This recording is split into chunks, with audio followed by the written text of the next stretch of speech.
कौनसी भी मनीषर वर्तमान समय को देखी तार भविष्यतर मजाक उड़ाओ नहीं, कहीं समय पाखरे एते शक्ति अच्छी जे सी कोईला को भी हीरारे परिणत कर दिए। जदि केही आम साथी रे किछि खराब करुछि तेबे ताकू करबा को दियो, यह तार कर्म। सबु बेले निजर लोकंकु निजर हेबार अनुभव कराओ, न हेले समय तुम निज लोकंकु तुम बिना बंचिबा शिखाई देब। मनीष सबुठु अधिक चिंता सेते बेले करिथाए जेबे सी निज पई कम अन्य मानक पई अधिक बंची थाए। श्रीकृष्ण कहते कि गोटे मिछुआ लोकर दंड एहा होइथाए कि सी जेते बेले सत कहिथाए ता उपरे केही विश्वास करंती नहीं। भगवान श्रीकृष्ण कहिछंती कि कर्म करि जाओ, फलरे आशा रख नहीं। जीवन रे सबु बेले सुकर्म करिबा उचित, कारण सुकर्म ही जीवन को सार्थक करिथाए। भाग्यशाली से होई न थाए जहाको सबु किछि भल मिली थाए, किंतु भाग्यशाली से होई थाए जहाको किछि भी मिली थाउ किंतु से ताको भल ही बनेई देई थाए। भगवान कहिछंती कि दुनिया रे सेही लोक माने सबुठु अधिक खुशी होई थांती जेउ माने जानी थांती कि अन्य मानक उपरे कौनसी आशा रखिबा वृथा होई थाए। जदि सबु किछि हजे आपनक भितरे किछि करिवार साहस अछि तो बुझी जांतु कि आपण किछि भी हरेई नाहंती। परिवर्तन ए संसारर नियम अटे। काली जहा आउ कहार थिला आजि ताहा तुमर अटे एवं आसंता काली ताहा आउ कहार हेबो। जदि किछि पाइबार अछि तो निज उपरे भरोसा रखंतु, काहींकि ना सहारा केते भी सत्य थाउ भल हेउना काहींकि साथ छाड़ी ही देई थाए। जेबे आपण अन्य लोकंक पई भल चाहि थांती तो सेही भल पाइबा आपणक जीवन रे फेरी आसी थाए। आउ एहा ही प्रकृतिर नियम अटे। जीवन रे एमिति लोकंक सहित बंधुता रख जे तुम सहित दर्पण और छाई परी साथी रे रहइबो। ए संसार रे केही दुर्बल नुहंती, परिस्थिति दुर्बल करी देई थाए। आ परिस्थितिर फायदा उठाई किछि खराब प्रकृति लोक निजको मने मने सिंह बोली भाबी नियंती। छोट प्रकृति जहार से केबे बड़ होई पारे नाही, कि भांगी जाइथिबा मन केबे जोड़ी हुए नाही। भगवान आमको जहा देइछंती ताहाको नै खुशी रे रहिबा सह ऊपर को उठिबा को चेष्टा कर, देखिब निश्चित सफलता मिलिब।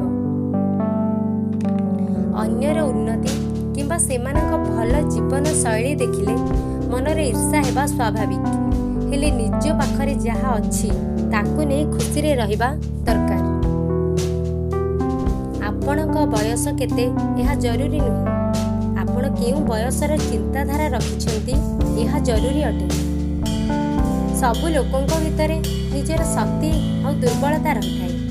जेमिति माछ जंगल रे दौड़ी पारे नहीं, सिंह पानी रे राजा होई पारे नहीं। एथिपाई गुरुत्व समस्तंकु देबा उचित। खराब अभ्यास जेते मधुर हेउना काहींकि दिने रोग सृष्टि करे, भल अभ्यास जेते कष्ट हेउना काहींकि दिने एहा औषधरे परिणत हुए। भगवान श्रीकृष्ण कहिछंती कि समय आपणकर, आपण चाहिले सुना बनै पारिबे न हेले सोईकी सारी पारिबे। भूल सबु मनीषंकर होई थाए, किंतु सेही मनीष तार भूल को सजाड़ी थाए जार मन निर्मल आउ हृदय सफा थाए। पिठी सबु बेले मजबूत करी रखंतु, कारण साबास आउ धोका दुईटी जाक केवल आपणकर पिठी पछपटु ही मिली थाए। बुद्धिमान सी जे निज दुर्बलता को कहा आगरे प्रकाश करे नहीं। मूर्ख व्यक्तिंक ठारू निज प्रशंसा सुनिबा अपेक्षा ज्ञानी लोकंक ठारू गाली सुनिदेबा भल।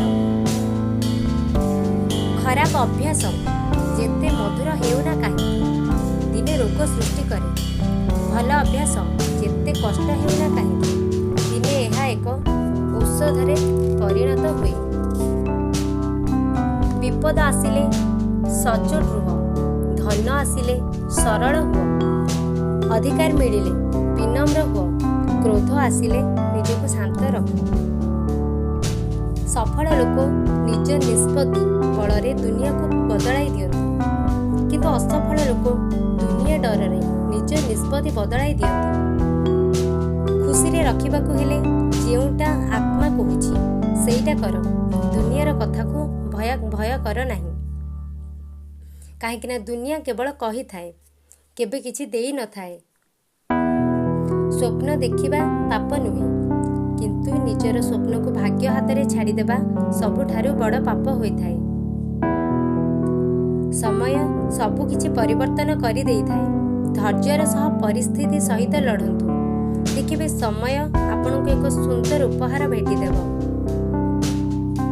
ଜୀବନରେ ସବୁ ଲଢ଼େଇ ଏକା ହିଁ ଲଢ଼ିବାକୁ ପଡ଼ିବ, କାରଣ ଅନ୍ୟମାନେ କେବଳ ସାନ୍ତ୍ୱନା ଦେବେ, କିନ୍ତୁ ପାଖରେ କେହି ଛିଡ଼ା ହେବେ ନାହିଁ। ଭୋଜନର ମୂଲ୍ୟ ଭୋକ ସମୟରେ ହିଁ ଜଣାପଡ଼ିଥାଏ ଓ ଭଗବାନଙ୍କ ମୂଲ୍ୟ ଦୁଃଖ ସମୟରେ ହିଁ ଜଣାପଡ଼ିଥାଏ।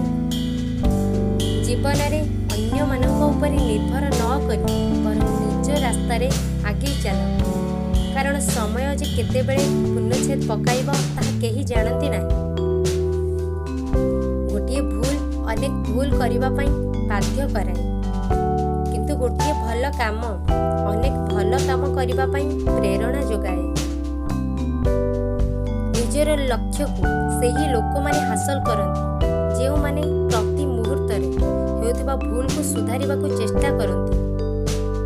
ସଫଳତା ଗୋଟିଏ ଦିନରେ ମିଳିବନି, କିନ୍ତୁ ଗୋଟିଏ ଦିନ ନିଶ୍ଚୟ ମିଳିବ। ଏ ଦୁନିଆରେ ସବୁଠୁ ବଡ଼ ଯାଦୁକର ସମୟକୁ ହିଁ କୁହାଯାଏ, କାହିଁକିନା ସେ ନିଜେ ବଦଳିବା ସହ ଲୋକମାନଙ୍କୁ ମଧ୍ୟ ବଦଳାଇ ଦେଇଥାଏ। ଜନ୍ମରୁ କେହି କାହାର ଶତ୍ରୁ ବା ମିତ୍ର ନୁହନ୍ତି। ମଣିଷର ଆଚାର ଓ ବ୍ୟବହାରରୁ ହିଁ ଶତ୍ରୁତା ଓ ମିତ୍ରତା ସୃଷ୍ଟି ହୋଇଥାଏ। ଆଖୁ ଅତ୍ୟନ୍ତ ମିଠା, କିନ୍ତୁ ଫଳ ଫଳି ନଥାଏ। ଚନ୍ଦନ ଅତ୍ୟନ୍ତ ସୁଗନ୍ଧିତ, କିନ୍ତୁ ଫୁଲ କେବେ ଫୁଟି ନଥାଏ। ପଳାଶ ଫୁଲ ବହୁତ ସୁନ୍ଦର, କିନ୍ତୁ ବାସ୍ନାହୀନ। ଠିକ୍ ସେହିପରି ସମସ୍ତେ ସବୁ ଗୁଣର ଅଧିକାରୀ ହୋଇପାରି ନଥାନ୍ତି। ତେଣୁ ନିଜର ତୁଳନା କେବେ ବି ଅନ୍ୟ ସହିତ ତୁଳନା କରନ୍ତୁ ନାହିଁ। ମନୁଷ୍ୟ କେତେ ବି ଗୋରା ହେଉଥାଉ ନା କାହିଁକି, କିନ୍ତୁ ତାର ଛାଇ ସବୁବେଳେ କଳା ହୋଇଥାଏ। ଆମ ଆଖି କେବଳ ଆମକୁ ଦୃଷ୍ଟି ପ୍ରଦାନ କରିଥାଏ, କିନ୍ତୁ ଆମେ କେବେ କେଉଁଠି କ'ଣ ଦେଖିଥାନ୍ତି ତାହା ଆମର ମନର ଭାବନା ଉପରେ ନିର୍ଭର କରିଥାଏ। ଜୀବନରେ ସବୁବେଳେ କାହାର ଦୁର୍ବଳତା ହେବାକୁ ଚେଷ୍ଟା କର, କିନ୍ତୁ କେବେ ବି କାହାର ଆବଶ୍ୟକତା ନୁହେଁ, କାହିଁକିନା ଆବଶ୍ୟକତା ଯିଏ କେହି ବି ପୂରଣ କରିପାରେ, କିନ୍ତୁ କାହାର ଦୁର୍ବଳତା ନୁହେଁ। ମନେ ରଖିବେ, କାହାକୁ ଧୋକା ଦେବା ଏକ ଋଣ ଭଳି ହୋଇଥାଏ, ଯାହା ଆପଣଙ୍କୁ ଅନ୍ୟ କାହା ହାତରୁ ସୁଧ ସହିତ ମିଳିଥାଏ। କାହା ଉପରେ ଅଧିକ ଅଭିମାନ କରିବା ଠାରୁ ଭଲ ନିଜ ଜୀବନରେ ତାର ମହତ୍ତ୍ୱକୁ କମ୍ କରିଦେବା। କାହା ଉପରେ ପ୍ରତିଶୋଧ ନେବାରେ ନିଜ ସମୟ କେବେ ନଷ୍ଟ କରନ୍ତୁ ନାହିଁ, କାହିଁକିନା ଯିଏ ଆପଣଙ୍କୁ କଷ୍ଟ ଦେଇଛି ସିଏ ନିଜ କର୍ମର ଫଳ।